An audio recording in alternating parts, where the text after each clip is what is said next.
luwes pantes teges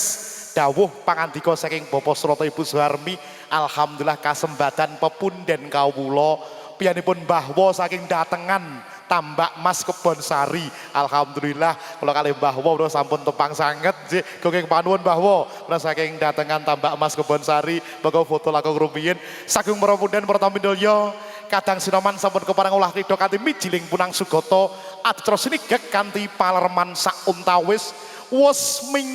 mingsat lenggah nyoto mantien wonten madyaning sasana rinengga kang kiniliran elaring manyura kongas gandanyo angambar-ambar jroning pawiwahan semono dupi wis hangancik titilaksitaning upacara kirap sang suba manggala ya manggala suba ingkang angirit kalian dumas manggala sakembaran daya kegancangan tumuju madyaning sasana rinengga sasmita dhumateng kaki saha nita manten arsa rucat busana nalendra gantos rasuk busana satriya tama monggo kunjuk diajeng Sendi Radista mugi kasuwun samapta angirit Dumas Manggala tumuju sasana rinengga kapapak kalian Arista Mudalaras kanthi dipun srampataken monggo lumantar Arista Mudalaras.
Temanten binoyong tumuju sasana tepas wangi sasana mayang arum arucat busana nalendra gantos rasuk busana satriya tama anggenipun jumangkah tansah kegandengan asta pratandha yen to tresnane wis imbang saklawase monggo Arista Mudalaras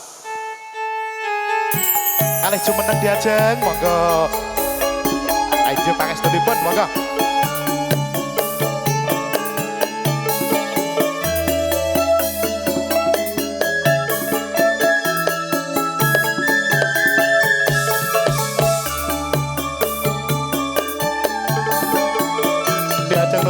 sangka nopo diajeng tata nyumbangkaken kali jumeneng diajeng monggo jumeneng monggo